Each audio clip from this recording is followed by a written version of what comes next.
Welcome to Prince Shorthand House. Exercise number 133. Sir Happy Singh 100 words a minute. Ready?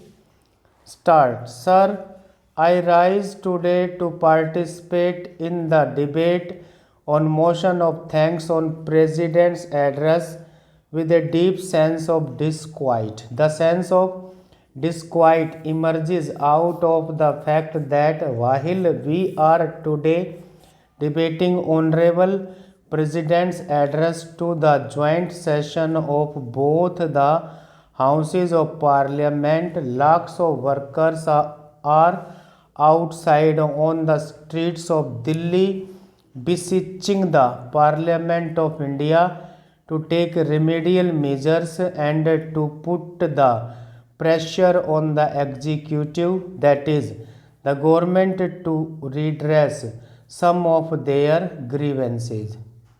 Lakhs of people are on the streets. Sir, they have not come here out of any desire to see Delhi. They have not come here on any sightseeing. They left their families and travelled thousands of miles, and that is why I am raising this to be here in order to tell us that living conditions of our people are abysmally deteriorating. This government has achieved an impossible task. It has actually united all the trade unions across the spectrum. This is a task for which I would like to thank the government for having united all the trade unions. All of them have come together today to Delhi to raise their specific issues which are absolutely essential for the living conditions of our people. The President of India talks of a healthy and prosperous India, which is what her entire focus is about. A healthy and prosperous India is impossible without the workers and the exploited sections of our people's well-being being taken care of. Therefore, the sense of disquiet begins with this, sir, that while you have a lofty declaration of intent in the President's speech, at the ground level, the living conditions of our people are getting increasingly deteriorating and more burdens are being put on them. That is why, again, with a sense of very deep disquiet, I would like to say that this speech of the President of India, all of us know, is a customary address, a balance sheet that she gives an indication of what would be done by this government in future. But as Karl Marx had once said that history repeats itself, the first time it is a tragedy and then it is a farce. This repetition is not in terms of the priorities that the President of India has outlined. Sir, this government is in a sense of stupor. The sense of stupor of the government is in the repetition in the President's address of the same opening sentence.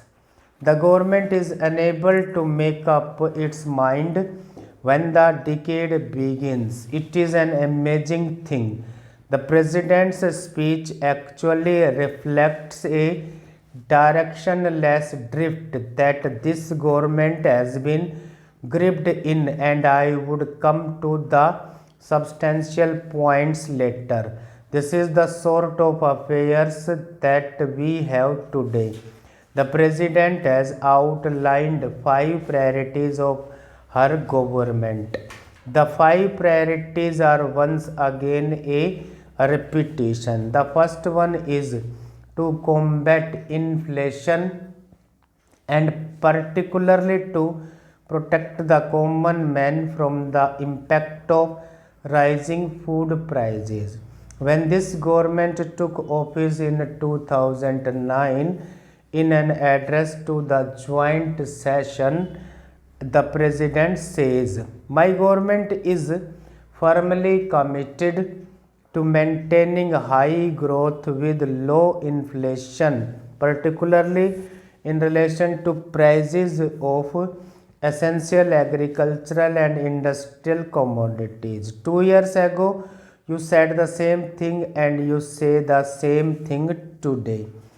All of us know that the speech of the President of India is vetted by the Union Cabinet and it is a tax that goes from the government.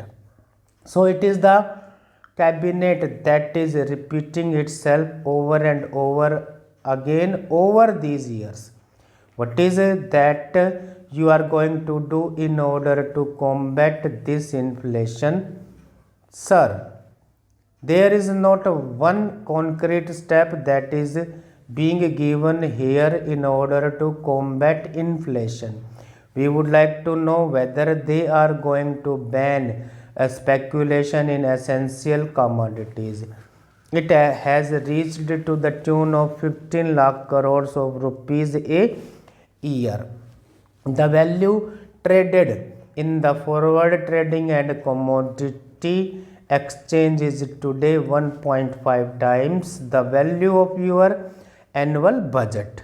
Why would anybody put value in speculative trading unless he makes profit out of this speculative trading? On that, there is not even a word in the president's address. Unless prices rise, they cannot make their profits, and unless you ban the speculative trading, it is impossible to control this runaway inflation. Sir, this situation must change and our farmers must benefit. Animal husbandry and agriculture production must increase, wastage must reduce, inflation must decrease, and consumers should get quality products in cheap rates. If there is more production and more competition in the retail field, naturally prices will drop. And since India is a manufacturing hub and we have cheap skilled labor and natural resources, most of these companies are going to set up small scale manufacturing units in the country. Stop.